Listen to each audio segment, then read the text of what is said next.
Soyez les bienvenus dans mon château qui a été jadis notre maison commune, de moi et de mon père. Mais moi, j'étais seulement un esprit qui illuminait sa vie pendant que mon père me cherchait dans toute étoile et m'appelait chez lui pour lui apporter la consolation qu'il lui fallait.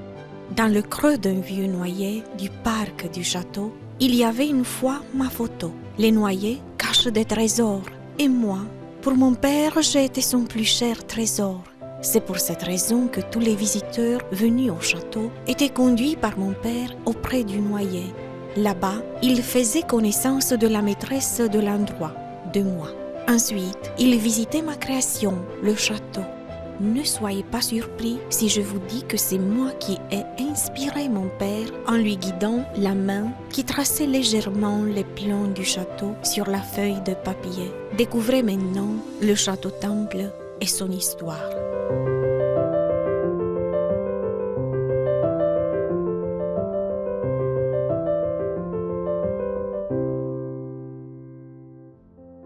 Bogdan Petricecu Hdeu, le directeur des archives de l'État entre 1876-1900, professeur de philologie comparée à l'Université de Bucarest, publiciste et journaliste, membre de l'Académie roumaine, de l'Académie impériale de Saint-Pétersbourg, de l'Académie serbe et de l'Académie de New York, de la Société de linguistique de Paris, est l'auteur d'une œuvre scientifique et littéraire qui lui a apporté le prestige dans le pays et à l'étranger. Bogdan Petricecu Hdeu est né le 28 février 1838 à Cristinești Hotinului, en Bessarabie, actuellement République de Moldavie. C'est là-bas qu'il passa son enfance. En accompagnant son père en Pologne, il y poursuivit les cours élémentaires. Dès 1850, il continua ses études de l'école secondaire à Chișinău, puis dans le milieu universitaire de Harkov. Il y poursuivit les cours de la faculté de droit, mais c'était la littérature et le domaine historico-philosophique qui l'attiraient. Il ne finit pas ses études universitaires à Harkov et une fois retourné, il a rejoint l'armée russe. Il prit part, comme sous-lieutenant, à la guerre de Crimée. Mais son tempérament le détermina à quitter le milieu militaire et même la Bessarabie afin de s'établir en Roumanie. Hdeu arriva en Roumanie, à Jassy, en 1856, l'année du traité de paix de Paris.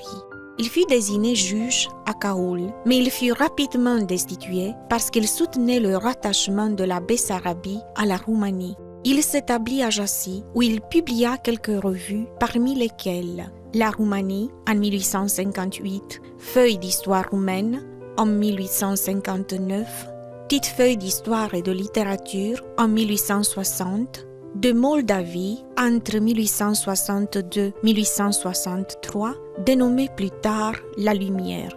Il y abordait beaucoup de domaines, la politique, la littérature et l'histoire littéraire, l'ethnographie, le folklore, l'archéologie, la numismatique, l'histoire et la philologie. En septembre 1859, il offrit à la bibliothèque des écoles de Jassy 4000 de volumes de sa bibliothèque privée et il est devenu son conservateur. En janvier 1860, il fut nommé professeur d'histoire, de géographie et de statistique à l'école réelle de Jassy et 2 ans plus tard, professeur d'histoire au cours supérieur du Collège national. Son tempérament le fit entrer en conflit avec ses collègues et surtout avec le proviseur du collège, Titu Maiorescu. Ses adversaires profitèrent de la publication de la nouvelle Duduca Mamuca, la mademoiselle Mamuca, pour lui intenter un procès l'accusant d'immoralité. Quoique vainqueur, il fut exclu de l'enseignement et de la fonction occupée à la bibliothèque. Le ministre des Cultes, Alexandru Dobescu, le nomma en 1863 membre de la commission historique, ayant la tâche de rechercher le patrimoine des monastères. Bogdan Petricecu Hdeu s'établit à Bucarest. Il y eut des collaborations aux journaux de la capitale. Il fonda en 1863 une revue, Aghiuță, le diable, continuée par Satirul, le satire, des publications satiriques qui critiquaient certains aspects de la société et qui, pour cette raison, ont été prochainement interdits. En 1864, il commença de publier des documents qu'il a commentés du point de vue historique et philologique. L'archive historique de la Roumanie est apparue en 1868 avec des conséquences extraordinaires sur l'avenir du savant et de la culture roumaine. En 1865, il se maria à Iulia Faliciu, d'origine transylvanienne. Entre 1867 et 1871, suite à ses activités publiques, Hdeu fut député libéral de Bolgra. En avril 1869, il fit sortir une nouvelle revue, Trajan, interdite en février 1870. Moins d'un mois après la disparition de Trajan, il fit sortir la colonne de Trajan, spécialisée graduellement en histoire, linguistique et psychologie du peuple. En 1876, Hdeu fut nommé directeur des archives de l'État et membre du Conseil permanent de l'instruction publique. Son ancien adversaire, Titu Maiorescu, qui était devenu ministre de l'instruction publique, lui confia un cours de philologie comparée à l'université de Bucarest. Il tint le premier cours le 14 octobre 1874. Il occupa cette chaire près d'un quart de siècle avec une érudition sans égale dans la Roumanie de l'époque. Il fut aussi le doyen de la faculté de lettres à partir de 1882 jusqu'en 1885. Il continua de voyager, ayant la possibilité de connaître de nombreuses personnalités de son temps, aussi du pays que de l'étranger. En 1878, il prit part au congrès des orientalistes de Florence, où il rencontra le grand linguiste italien Graziadio Isaia Ascoli, et en 1886, à Vienne, en tant que délégué de Roumanie. En 1880, il visita Londres, et en 1882, il fut envoyé en tant que délégué officiel à l'inauguration du monument de Jules Michelet à Paris. Après quelques mois, il fut élu à l'unanimité membre de la Société linguistique de Paris, suite à la proposition de grands linguistes, Michel Bréal et Abel Bergeni. Apprécié à l'étranger, il bénéficiait de l'amitié et de la considération de grands savants tels que Ascoli, Ugo Schuckardt, Angelo de Gubernatis et d'autres. Sa position sociale et scientifique fut assez solide pour qu'il devienne membre de l'Académie roumaine en 1877. En 1880 et en 1881, il reçut le prix Ion Eliade Rădulescu pour les tomes 2e et 3e de son œuvre Les mots des vieillards.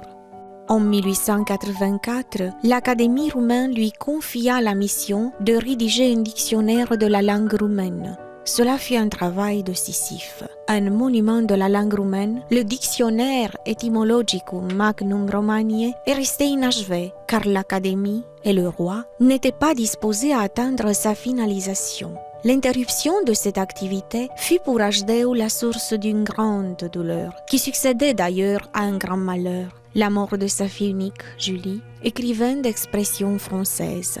À ce moment-là, Bogdan Petriceicu Hdeu avait 50 ans. Il était le directeur d'une publication scientifique et littéraire, la Nouvelle Revue, qui est apparue entre 1887 et 1895. La disparition précoce de Julie en 1888 le poussa vers la méditation sur la mort et les expériences spirites. Dans une de ses réflexions testamentaires, il observa: Le jour de la mort de Julie Hdeu, son père est mort lui aussi. Il ne pouvait plus vivre. Il avait hérité de ses ancêtres 3 amours: la patrie, la science, la femme. Tout ce qui était de plus pur dans ces 3 amours, leur quintessence, il l'avait concentré dans sa fille. Un grand patriote, un grand génie, une grande femme. Elle était devenue pour lui le prisme de tous ses amours. Quand elle, la patrie, science, femme, fut mort, tout était mort pour lui. La mélancolie animera ses passions abyssales. Il voulait tout connaître, il voulait découvrir les correspondances entre les choses et, en appliquant la même formule magique, il voulait reconstituer plutôt que de restaurer la réalité absolue. Son livre, Sic Cogito, écrit en 1892, exprime une vision tragique de crépuscule, d'après Mircea Eliade. En 1897, son dernier livre de littérature, Sarcasme et idéal, est apparu à la maison d'édition Socek. Le chagrin le poussa vers l'exploration du spiritisme, tout comme nombreux de ses contemporains. Il y avait 6 mois depuis la mort de ma fille. C'était amer. L'hiver était parti, le printemps n'allait pas encore arriver.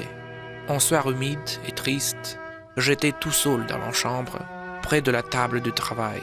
Devant moi, comme toujours, il y avait une pile de feuilles de papier et plusieurs crayons. Comment ? Je ne sais pas. Je ne sais pas, mais sans que je me rende compte, maman prit un crayon et soutint son bout sur les clés de la feuille. Je commençais à sentir des palpitations courtes et rapides sur ma tempe gauche, comme si un appareil télégraphique y était inséré. D'un coup, maman commença à bouger sans arrêt. C'était pour au plus 5 secondes. Lorsque le bras s'arrêta et le crayon tomba des doigts, je me réveillai comme si j'avais dormi, même si j'étais sûr que je ne l'avais pas fait. Je tournai le regard vers les feuilles et j'y lus. Je suis heureuse. Je t'aime. Nous nous referons. Cela devrait te suffire. C'était écrit et signé de l'écriture de ma fille. Julie Hașdeu est née à Bucarest le 14 novembre 1869. Elle fut l'enfant unique du savant Bogdan Petricecu Hașdeu. Elle manifesta son talent dès l'enfance. Julie a écrit des poésies et de la prose à partir de l'âge de 7 ans. À 8 ans, elle passa les examens pour les classes primaires. Après, Julie suivit les cours du collège Saint-Saba de Bucarest. Elle étudia le piano et le chant. Elle a aimé beaucoup la France. Julie y vécut à partir du mois d'août 1881, près de l'église Saint-Sulpice à Paris. Elle y suivit les cours du collège Sévigné. Elle prit des cours de piano, de musique et de peinture. Julie fut l'élève du peintre Diogène Maillard. Elle envoya à son père à peu près 200 lettres, dont la plupart écrites en français. En 1885 et en 1886, elle passa brillamment les examens pour obtenir son baccalauréat et ensuite elle s'est inscrite à la faculté de lettres et philosophie de Sorbonne. Avant d'avoir 19 ans, Julie succomba, victime de la tuberculose pulmonaire, le 29 septembre 1888 à Bucarest. Après sa disparition physique, au comble du désespoir, l'homme de science explora sans cesse les cahiers de sa fille, les dépositaires de ses pensées et sa littérature. Il y trouva des poésies, de la prose et des esquisses dramatiques, une riche production littéraire, fine et discrète. Julie Hașdeu fut une adoratrice de Victor Hugo. 2 jours avant la mort de l'écrivain français, elle avait créé une ode intitulée Victor Hugo. Son père s'engagea dans une mission chère et délicate, celle de faire publier les œuvres de Julie. Elles furent publiées en 3 tomes à l'aide de 2 maisons d'édition, Hachette de Paris et Socek de Bucarest. Les premiers 2 tomes, Bourgeon d'avril et Chevalerie, réunissent l'œuvre poétique. La prose et le théâtre se retrouvent dans le 3e tome, dont le titre est Théâtre, légende et contes. Le savant eut d'autres préoccupations dans le même but de préserver la mémoire de sa fille défunte. Il commença de construire à Bucarest le mausolée de la famille. Dans le cimetière Bellu, le tombeau, construit et décoré entre 1888 et 1891, fut un lieu de pèlerinage visité par milliers de personnes. Ainsi, elles ont appris sur la vie de la jeune fille qui se reposait dans le sarcophage et dont la tête était visible par la vitre en cristal. Bogdan Petricecu Hașdeu observa que Julie avait représenté la 4e génération d'hommes de lettres de la famille Hașdeu. Le grand-père du savant, Tadej, avait écrit en polonais, son père, Alexandre, en russe, Bogdan en roumain et sa fille en français. En 1893, les Hașdeu passèrent quelques jours de l'été dans la résidence de Câmpina du chimiste docteur Constantin Istrati. Bogdan Petricecu Hașdeu admira le parc vaste situé près de la propriété de son ami et décida de l'acheter pour y bâtir le château dédié à la mémoire de ses 2 Julie, son épouse et sa fille. Entre 1894 et 1896, le château Julie H. fut construit d'après les plans du savant, inspiré, comme il assurait, par l'esprit de la fille. Le plan initial du château semblait à celui d'une cathédrale. Il fut modifié jusqu'à la forme finale. 3 tours en pierre crénelées. La plus haute, le dôme, abrite le temple. Auprès de la tour, du côté gauche, il y avait 2 contreforts parmi lesquels circulait un ascenseur pour faire monter la nourriture sur la terrasse où l'homme de science avait l'habitude de passer des heures entières en été. La porte en pierre, sur laquelle on peut observer l'emblème de Étienne Petriceanu, le prince de Moldavie, sa devise Profide et Patria et les mots de Galileo Galilei et pour s'y muove, tournent autour d'un axe et représentent l'entrée principale du château. Elle est flanquée par 2 trônes en pierre sur lesquels furent inscrites les 7 réincarnations de Julie, les 12 lois et les symboles des pythagoriciens. Sur chaque trône, il y a un sphinx féminin, gardien de l'édifice. Au-dessus de la porte, il y a l'œil du monde et sur les créneaux, une date, le 2 juillet, le jour d'anniversaire symbolique des 2 Julie. Les portes latérales ont des grillages qui représentent le soleil. Ils furent peints en jaune et bleu-vert. Une croix verticale et l'encre horizontale unie constituèrent la décoration posée au sommet du triangle formé par des vitraux au-dessus des grillages. Les fenêtres du château sont grillagées et ont des vitraux coupés par une croix. À l'intérieur, elles sont flanquées par des miroirs parallèles dont le rôle est symbolique. Ils multiplient à l'infini la lumière. Le château est constitué de plusieurs niveaux. Le premier émerge partiellement et symboliquement du sous-sol, première phase de l'initiation. Il est surplombé de 3 terrasses. Une petite chapelle se trouve sur la 2e terrasse. La croix, située au-dessus de la chapelle, se projette sur la fenêtre ronde. À l'intérieur, sur la coupole du dôme, on observe sa projection, une croix rouge sur un cercle jaune. À l'intérieur, les murs sont ornés de fresques. Dans la tour du côté gauche, il y a la salle à manger et le salon. Les murs ont comme décoration les colonnes avec des chapiteaux. Les portraits de famille sont peints sur les murs et des couronnes de laurier les entourent. Dans la tour, du côté droite, il y a le bureau du savant, la pièce de jour et la pièce pour les séances spirites. La peinture murale a comme motif les fleurs et les pièces abritées par cette tour sont les plus éclairées de toutes les pièces du château en raison de l'orientation de l'édifice vers le nord. Sur les murs de la pièce pour les séances spirites étaient peints des symboles, un ange, un triangle et un papillon d'après les témoignages des photos de l'époque et peut-être d'autres que nous n'avons pas encore découverts. Bogdan Petriceanu H. y vécut ici 10 ans, à partir de 1897 jusqu'en 1907, quand il mourut le 25 août. Sa femme mourut le 2 juillet 1902. Près du château, les H. bâtirent 3 maisons.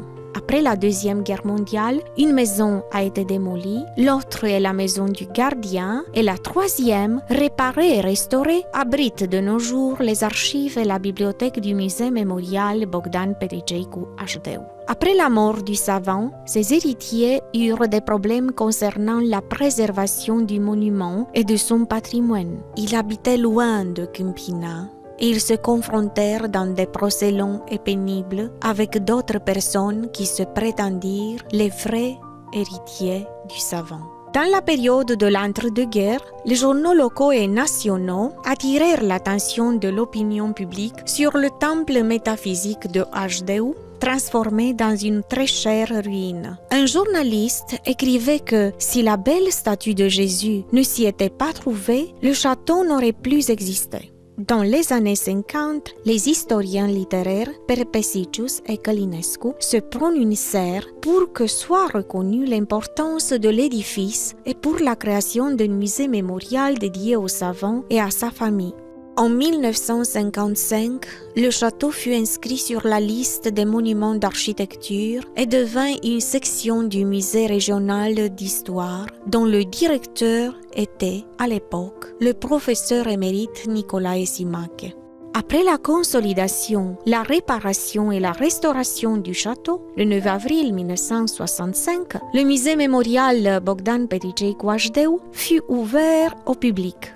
Après le tremblement de terre en 1977, le château entra dans un long processus de réparation et de restauration. Il fut fermé jusqu'au 25 février 1995, date de sa réouverture, avant même la fin des travaux. À la suite de la seconde intervention sur la peinture murale, les peintres décidèrent d'y faire voir un labyrinthe et des planètes. Or, d'après les témoignages écrits à l'époque de Ashdeu, la coupole représentait la voûte céleste avec ses attributs, les nuages et les étoiles sur le fond bleu. À partir de 1995, des milliers de personnes ont visité le château pour connaître l'histoire de l'édifice symbolique créé par le plus érudit roumain du XIXe siècle, comme disait l'historien des religions Mircea Eliade. L'exposition permanente présente des tableaux, des objets d'art décoratif, des meubles, des livres et des documents, des photos et des objets de famille. Pendant un siècle, les légendes sur ce monument ont circulé dans le pays. L'ignorance, les préjugés ou l'impossibilité de s'élever au niveau culturel de Bogdan Petricecu Ashdeu firent que beaucoup de gens prirent le château pour un endroit étrange, non conventionnel. Pour les visiteurs qui veulent vraiment le connaître, le périple dans le château peut constituer le moment d'une révélation au contact avec les symboles et avec l'atmosphère sereine de l'endroit. Au-delà des apparences, l'homme découvrira l'essence, car, comme l'écrivait le dramaturge roumain Ion Luca Caragiale, au château, dans chaque coin, la matière dit quelque chose.